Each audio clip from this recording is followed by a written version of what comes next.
I gotta tell you, I'm not getting anti-Semitism from Muslims. I didn't get any death threats from any Muslims. We didn't get a bomb threat from a Muslim. They came from outside the minority communities. From Interfaith Alliance, this is The State of Belief. I'm Interfaith Alliance President Reverend Paul Brandeis Raushenbush in New York City. When I lose family in Gaza and the local rabbis and the local Jewish community send me condolences and send me a fruit basket, I have hope in humanity. Again and again, we're seeing GOP-dominated state legislators testing the wall of the separation between church and state in ways that wouldn't be welcome at the federal level. Not yet, anyway. Among the Interfaith Alliance affiliates working in key states, Interfaith Alliance Oklahoma has certainly been kept busy. In addition to challenges at the State House, the organization is doing great work in making sure the tensions we see from different faith traditions in some communities are not manifest in Oklahoma. This week, I'll talk to two leaders about the challenges and opportunities they see there. As we celebrate the 18th anniversary of the State of Belief, I want to make sure you're subscribed to the next generation of the State of Belief podcast. Please visit stateofbelief.com/new podcast, and you'll hear this conversation in full, as well as recent interviews with Rainn Wilson, Bishop William Barber, Imam Abdullah Antepli, Rabbi Sharon Brous, and many, many others. And coming soon, my exclusive conversation with Rob Reiner and Dan Partland about their essential new documentary film on Christian nationalism called God and Country. It would really help us to have you subscribe, rate, and tell people you're close to about all that you're hearing. The State of Belief is made possible in great part by the generous support of our listeners. If you've made a donation, thank you for helping keep these conversations heard by more people who need them. If you haven't pitched in yet, information on how you can keep this show on the air is available at stateofbelief.com, and you can find out more about the work of Interfaith Alliance and join us at interfaithalliance.org. And now to my guests. Rabbi Abby Jacobson is rabbi at Emmanuel Synagogue in Oklahoma City. She's the former president and a longtime board member of Interfaith Alliance of Oklahoma. Dr. Imad Enchassi is currently the chairman of Islamic Studies, chaplain, and professor at the Wembley School of Religion at Oklahoma City University. He serves as imam at the Islamic Society of Greater Oklahoma City. Rabbi Jacobson, Imam Enchassi, welcome to the State of Belief. Thanks for having us, Paul. Thank you. Thank you so much. I'm just so glad to be able to talk to you both. And first of all, I want to start with a moment of gratitude. Thank you for all the work you are doing in Oklahoma. I think it's hard to understate what it means to represent the Jewish community and the Muslim community in a state like Oklahoma. And I think it's helpful for our listeners to remember, oh yeah, there's lots of Jews and there's lots of Muslims in Oklahoma. The whole country is filled with religious diversity. And, there's a narrative out there that somehow wants to erase that, but that's actually not the case. So thank you for what you're doing at Interfaith Alliance and for your own communities. It's just so important. Thank you so much. There's a lot of Christians in Oklahoma too, by the way. That one I've heard about, though. That one I have heard about. We're going to get to it. But let's start just like with a little background about Interfaith Alliance of Oklahoma. Rabbi Jacobson, you've been involved with Interfaith Alliance for quite some time. Can you give me a little bit of the history about when it started and some of some of the priorities? Yeah. Thank you. And it actually, I think, neatly dovetails into Dr. Enchassi's path with the interfaith community and Muslim representation in Oklahoma as well. As we tape this, it's January 17th. Our founding day is actually January 18th. So tomorrow we celebrate our Founders Day, January 18th, where a group of 8 all white Christians, I think 1 Catholic person and 7 Protestant people, some clergy, some not, some couples, some singles, got together and said that things needed to change in Oklahoma, that there was great diversity, and that smaller religions, all of whom clock in at less than 1% of the state population, were getting forgotten, and that as people of faith and people of the majority ethnicity and the majority religions or religious identities, that they needed to do something about it. And so they got together and founded the Interfaith Alliance of Oklahoma, which started out primarily focusing on Oklahoma City. I was lucky enough to be brought in by Reverend Jeff Hamilton of blessed memory, who was the president of the Interfaith Alliance for at least 6 years. And when I came newly minted out of rabbinical school in 2009, he took me to lunch and said, "Glad to have you. We're looking forward to you being a part of the Interfaith Alliance." And I thought, "Oh, okay, I guess I'm going to do that now." Dr. Enchassi, how did you arrive at the Interfaith Alliance of Oklahoma? Well, Jeff Hamilton could be very convincing. He was also a politician. Believe he was a representative prior to that. Of course, the Interfaith Alliance was, in my opinion, a direct result of Oklahoma City bombing. So after the Oklahoma City bombing, people pointed the fingers at the Muslim community the first day and a half.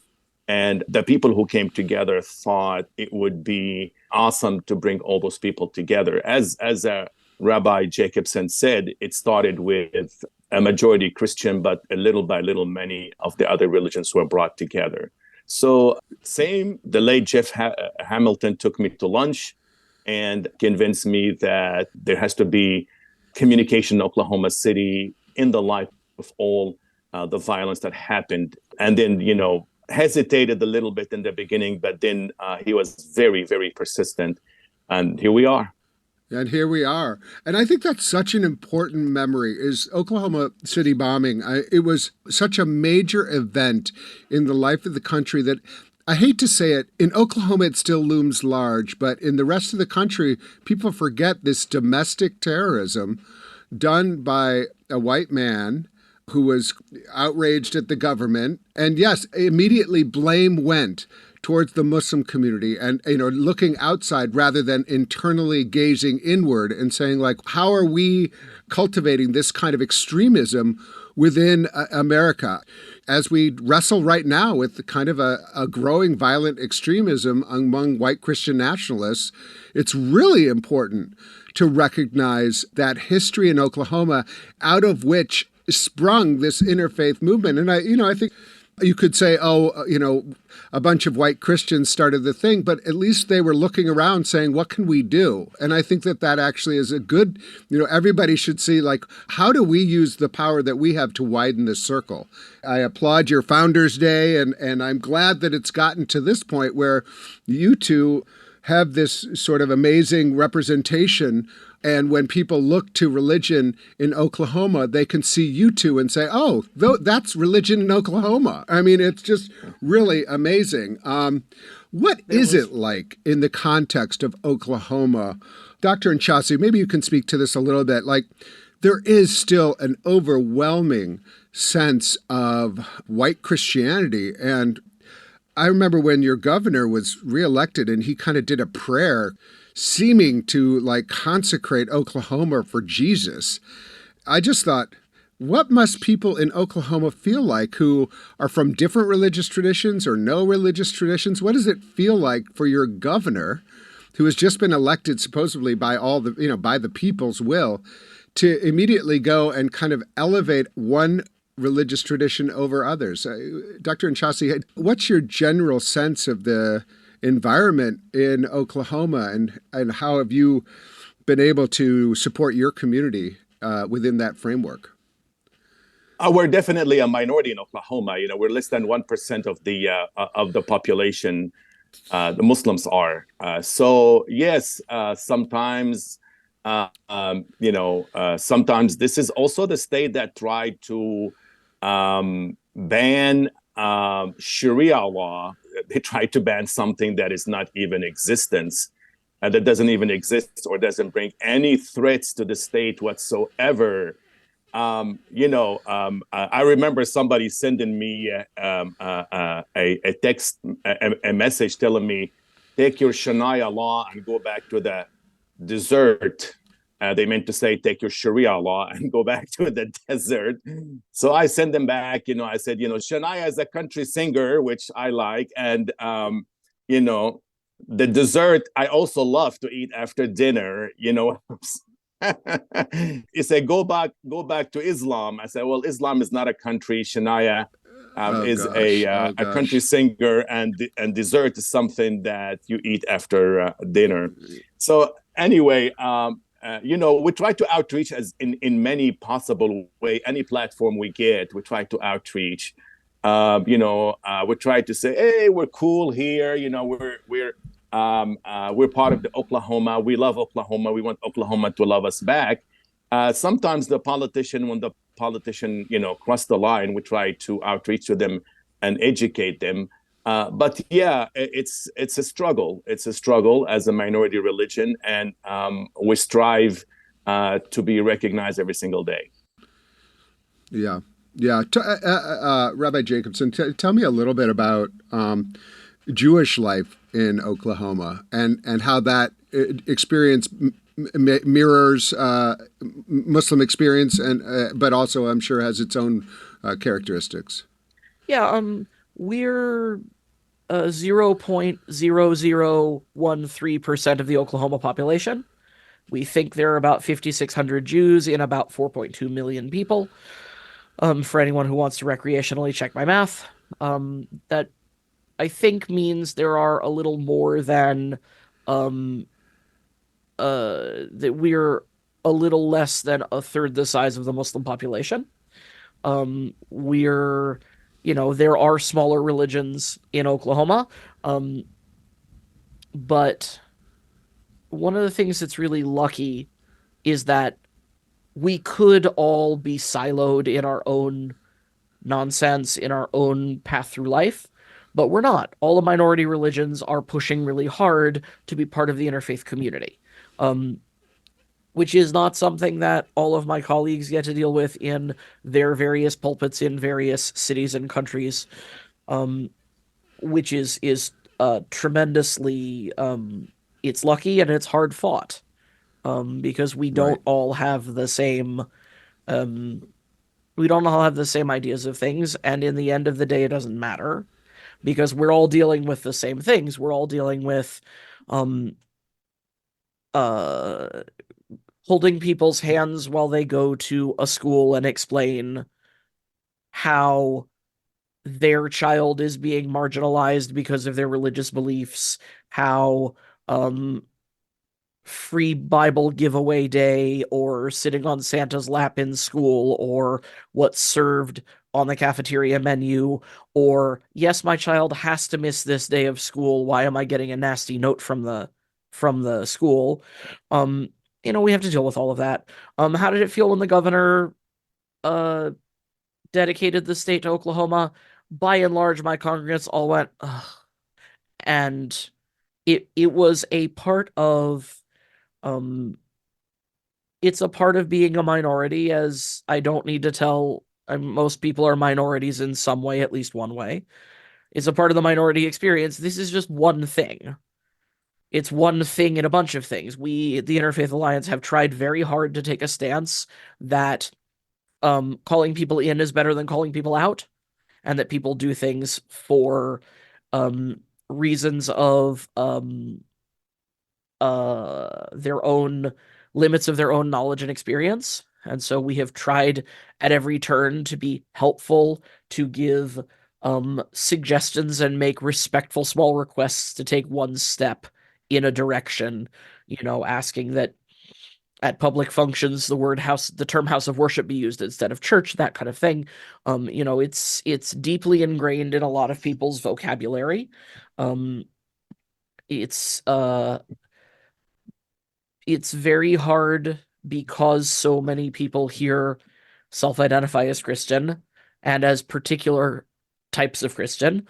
Um, there isn't a constant reminder of the existence of other people or their needs. And, I certainly can't fault people for that, because I'm sure that in Borough Park, the Jewish community doesn't think a whole lot about the needs of the Christian community because there are fewer Christians in Borough Park than there are Jews. I'm sure that um I know that it's a human thing, and I know that it's a part of a Yeah. constant conversation. Um, it's still bothersome. Yeah. Um, Yeah. Well, I mean, I think the whole idea is that well, I love what you're saying. I mean, it's a very generous way, and I think sometimes the most effective way is an invitation towards broader understanding rather than a condemnation of ignorance. And I think sure. that those two things are similar ideas or similar efforts, but sometimes the not only the tactic but ultimately the long run of what it means to feel welcomed and feel uplifted. And all of us, as you say, all of us have been called in and said, have you really thought about this? Right. That happened to me when I went to seminary, really around race. I really needed education, and I really appreciate all the education I did get, and some of it was difficult, but it definitely made me a better person, a better American, a better pastor. The other thing I heard you both saying, and I just want to recognize it, it's so important that you don't need to agree on every single thing in order to be in conversation or coalition with one another. And I feel like right now that's a really important idea. And I am curious, like, for both of you, what are some of the priorities in Oklahoma right now that feel really pressing for the Interfaith Alliance and for the broader community? Imam and Enchassi, do you want to offer any sense of what are some of the priorities that you have in Oklahoma?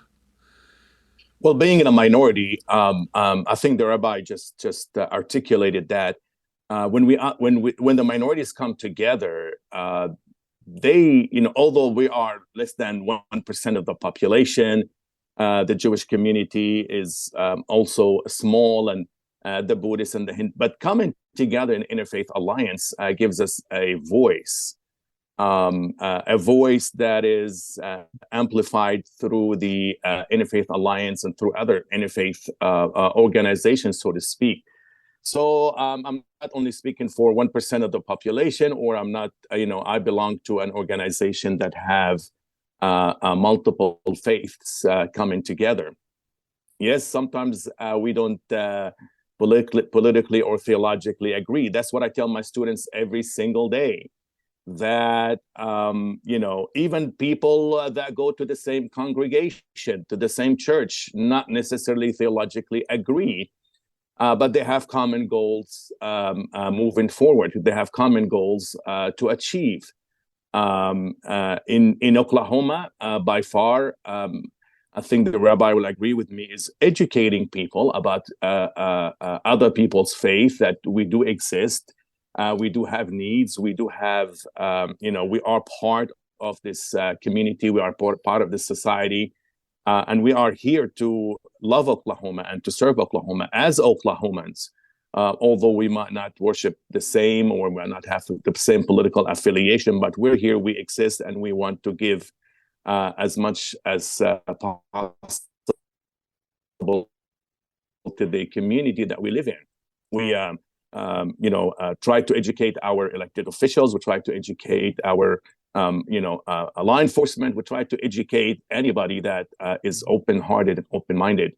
That is our priority, just to educate people and tell them we're here, we exist, and we want to be a vital organ in Oklahoma. Not only an organ, but a vital organ in the bigger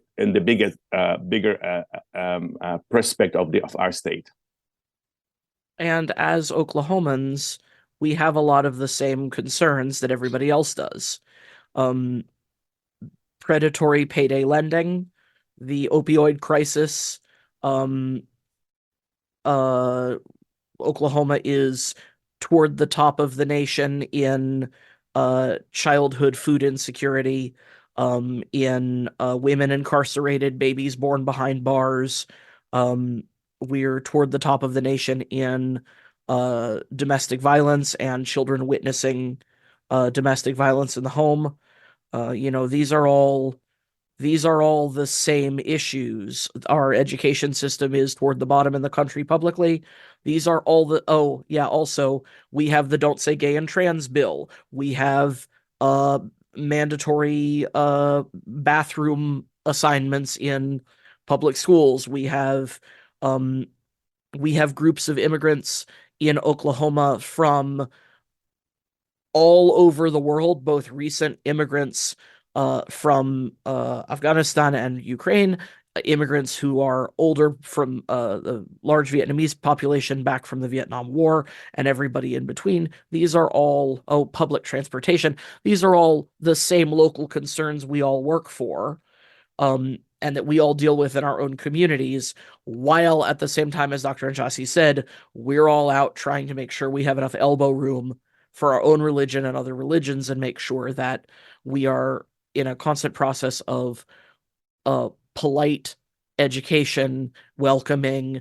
I'm sure Dr. Enchassi's mosque has the same thing we do, of seasons when world religion students from universities descend on our houses of worship to show up as spectators, that kind of thing. And if I may offer a funny story, there is a local university that has a medical school, and every year they do a faith in medicine discussion panel where they bring as many multi-faith religious leaders as possible, and this monstrous auditorium style stadium seating of first-year medical students ask questions. And 10 years ago, I showed up with my daughter, who was 6 months old at the time. Babysitting fell through, and my mother got the flu, and I couldn't do anything, and I show up with a baby. She sat perfectly happy in my lap, and every time I opened my mouth to speak, she started screaming. And without saying a word, Dr. Enchassi reached over and picked her up out of my lap and started playing with her. And when I was done, he gave her back. There was nothing I could do to keep her calm. And every time I talked, he just took her, and she loved him. None of the medical students remember anything that was said. That. They don't remember anything that was said during that panel. Many of them are doctors today. They don't remember a thing we said, but every single one of them remembers the Imam holding my baby while I talked and how much she loved him. And she continues to be my kids, when they see Dr. Enchassi at world religion events at the university, will run across the room. I brought my two elder ones to a university event, and these two little Jewish girls with their kippot on take off running across the room, yelling, "Imam!" and go to hug him. Oh, and my everyone God. in the room stopped. Yeah, I love that. That is such a great story. I tease the rabbi's husband, Juan, with that all the time.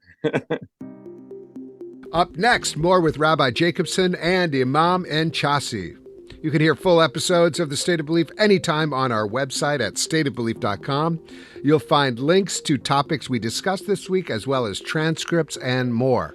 And make sure you subscribe to the Next Generation podcast at stateofbelief.com/new podcast. That's stateofbelief.com/new podcast. You're listening to The State of Belief, where religion and democracy meet.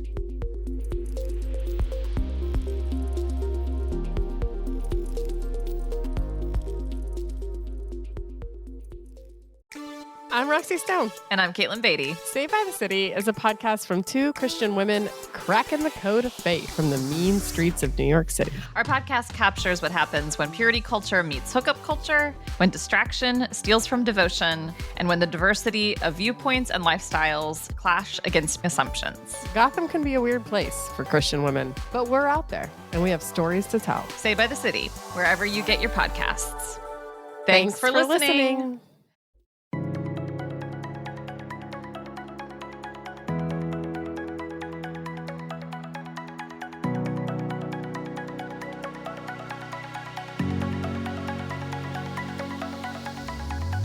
Welcome back to The State of Belief. I'm Interfaith Alliance President Reverend Paul Brandeis Raushenbush. My guests are Rabbi Jacobson and Imam Enchassi from Interfaith Alliance of Oklahoma.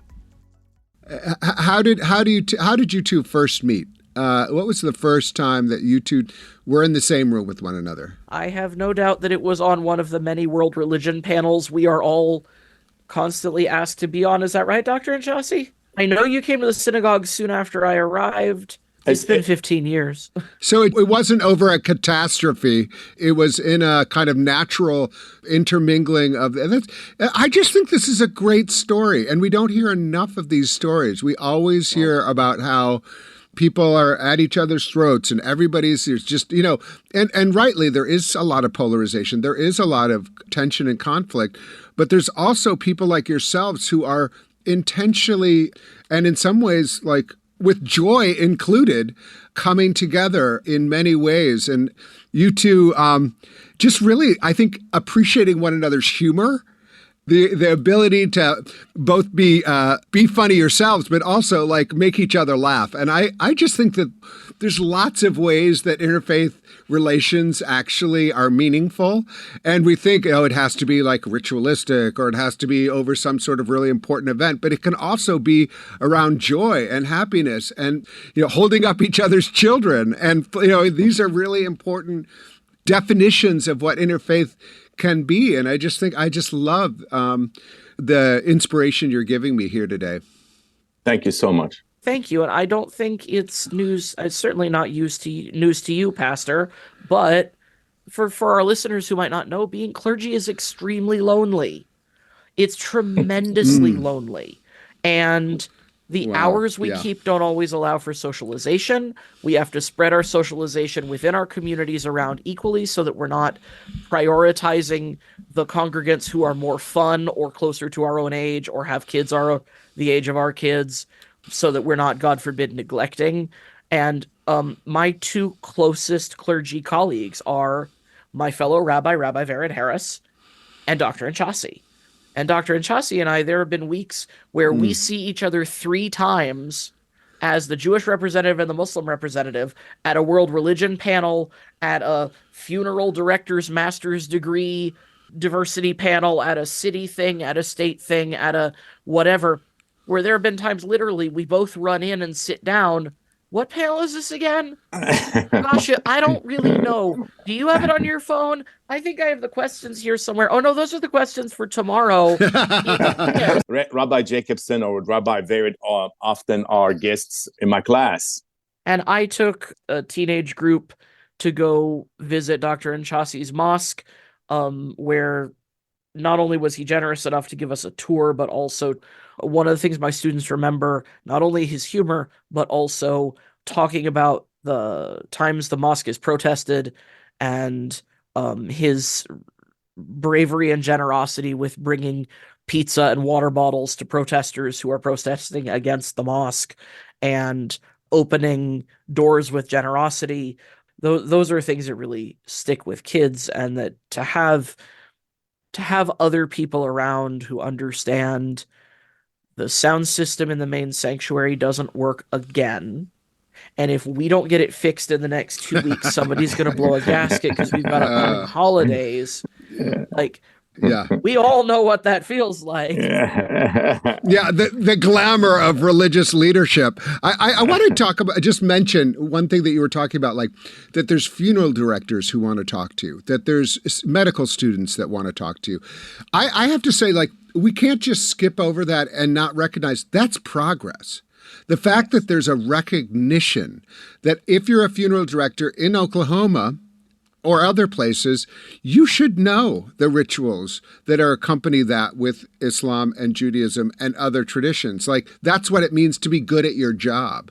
That's like really important. And it's just wonderful that, well, I'm sure from your perspective, it's like, okay, it's tedious, but it is actually a sign of progress and a sign of recognition that our country requires our professionals to be literate and to be aware and to be intentionally welcoming of people from various religious traditions. I think that's really interesting. One of the most important kind of government religion cases that is happening in the country is actually happening in Oklahoma, with a Catholic school being given public money in order to, and I'm just curious, as Interfaith Alliance, I know there's been some real concern about that. Either one of you, can you talk about what that means for the public school system in Oklahoma and how you all have been talking about it internally as well as publicly?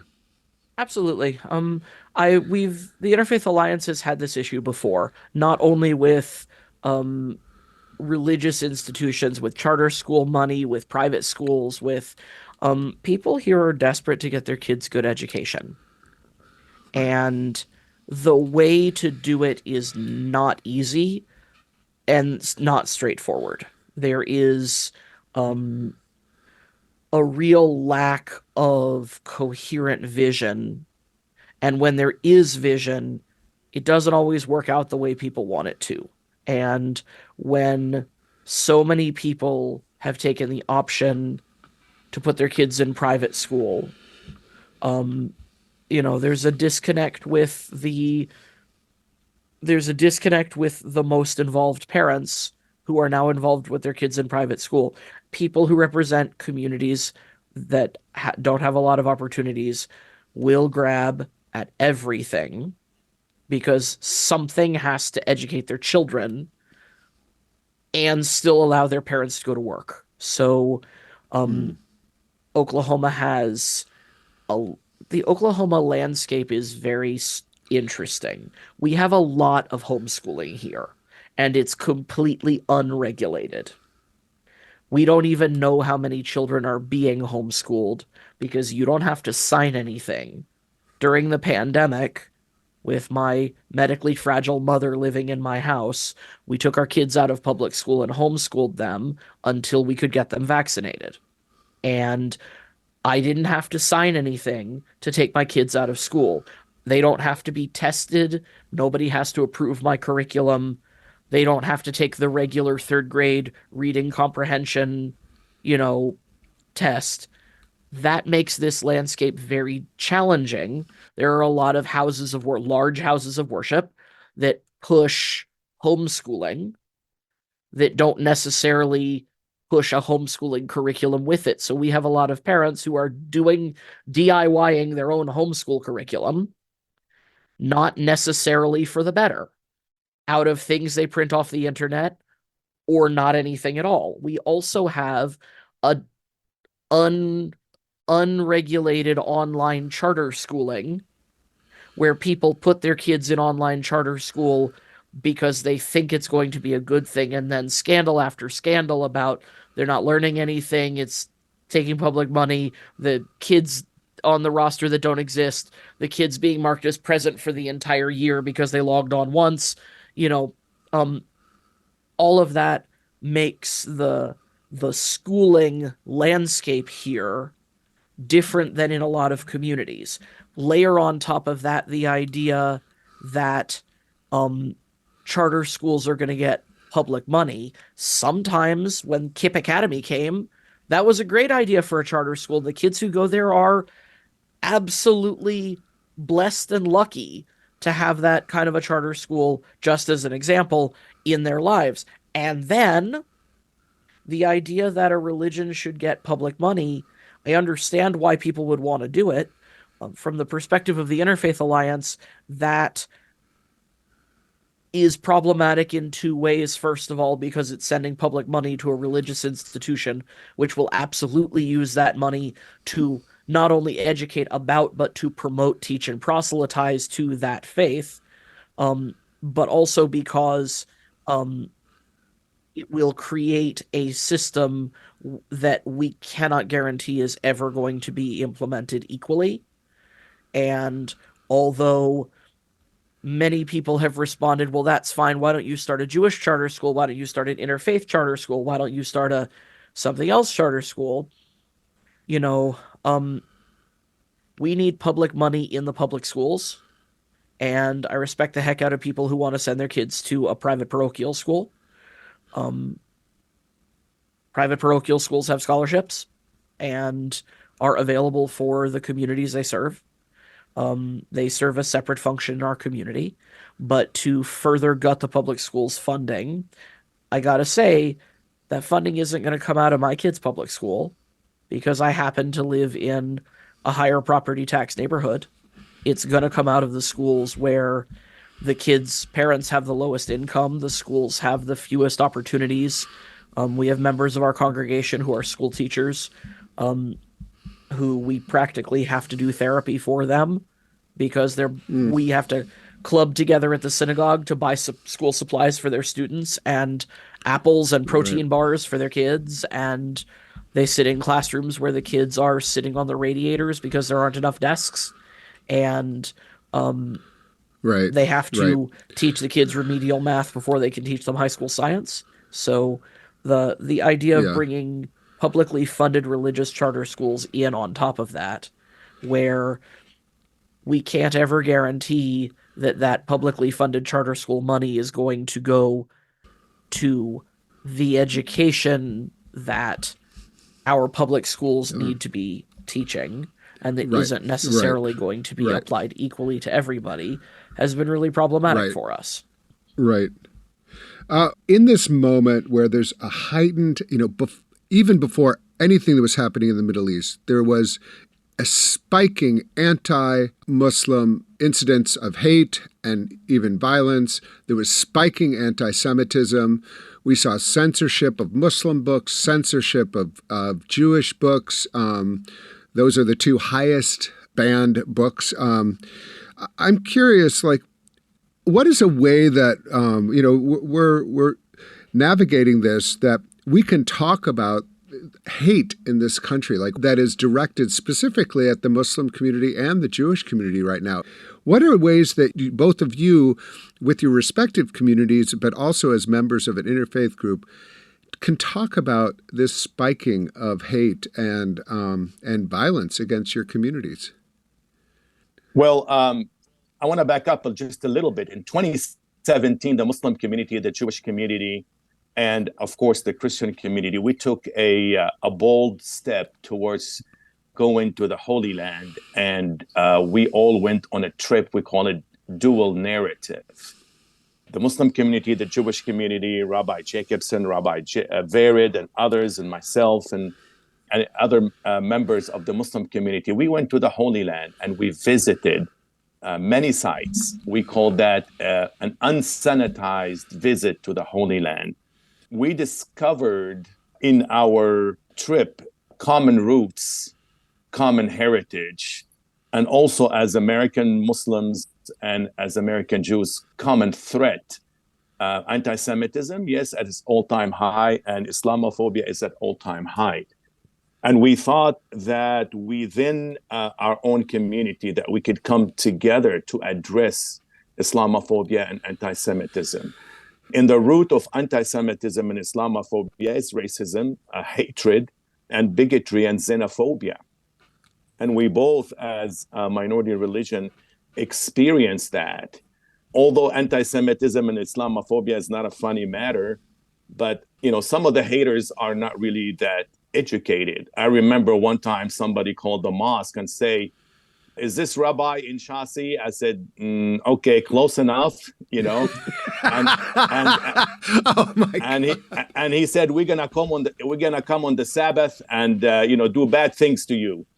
And then I said, okay, thank you, but you do know that you're calling from your cell phone and we have your number. And then I called the rabbi. I said, "Hey, Rabbi, I think somebody's trying to threaten you," but he called me by mistake. So it's a real incident. It's something that's actually happened. So I think after 9/11, the first call I received was from Rabbi Pachman of the Temple B'nai Israel. He said, it's going to be a lot of Islamophobia. As Jews, we have gone through this before, and I want to give you some tips of how to maneuver and how to really go about trying to weather the storm.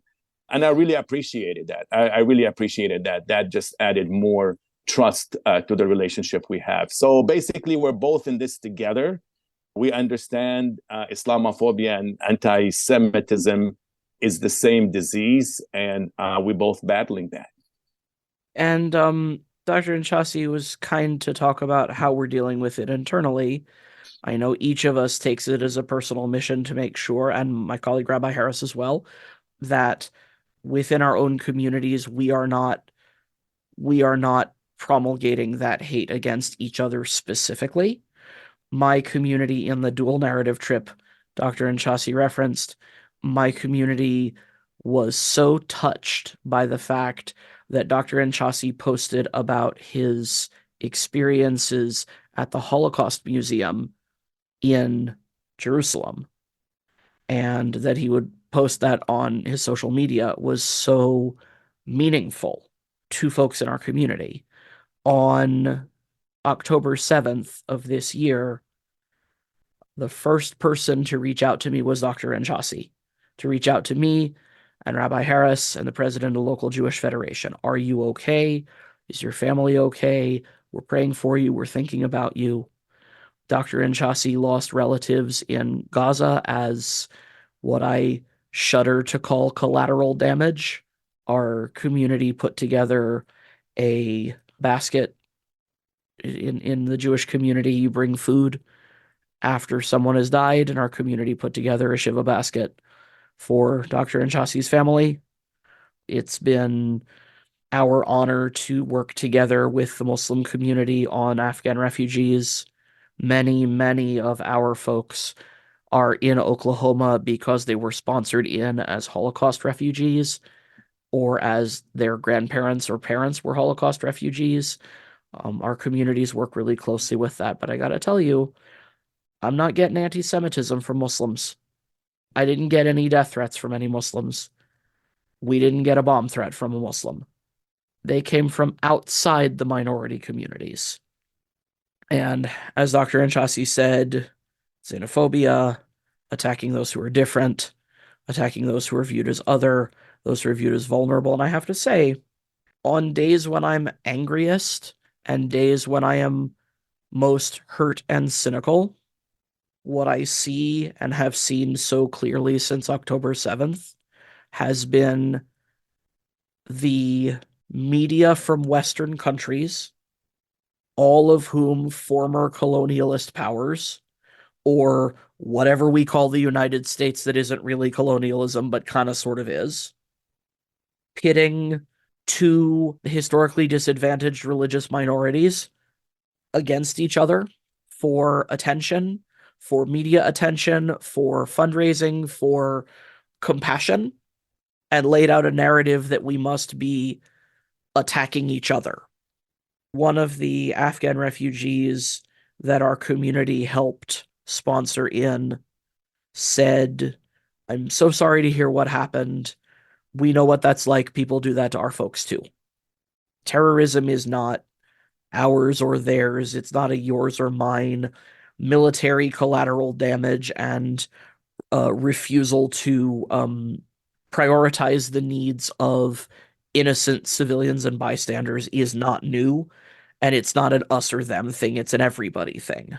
And I refuse to allow us to be pitted against each other, because there is not a daily quota of compassion, because everybody's children need to be safe and everybody needs to be happy sleeping in their own beds.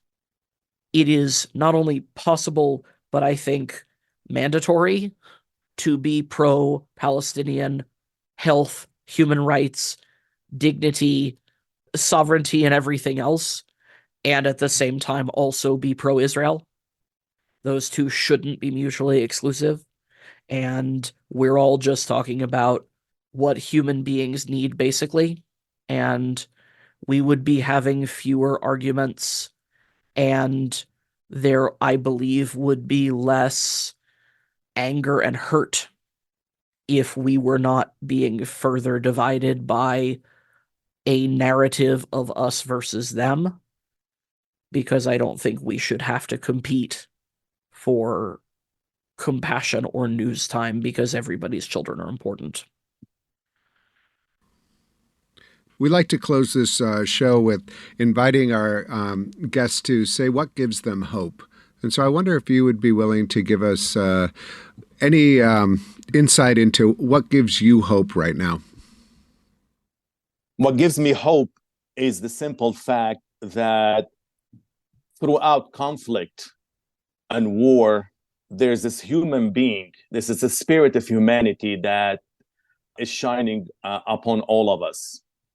When I lose family in Gaza, and the local rabbis and the local Jewish community send me condolences and send me a fruit basket and give me condolences. I have hope in humanity.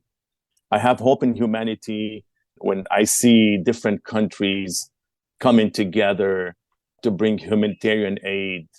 I have hope in humanity when people are weeping in one side of the world for other people on the other side of the world. Perhaps they have nothing in common except their humanity. There's always that human that's gonna shine, and there's always that human that's gonna prevail. And for that, I have hope. Rabbi, what gives you hope? There's a song that was composed at the beginning of the Second Intifada in Hebrew, Od Yavo Shalom Aleinu, that peace will still come to us and to everyone. And the song is in Hebrew, and the chorus is the word salam, intentionally in Arabic.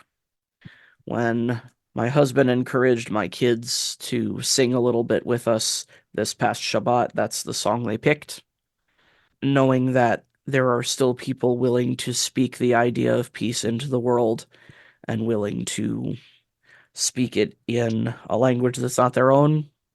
That gives me hope. The fact that we can still laugh together gives me hope. And I don't think that hope is optional in this case.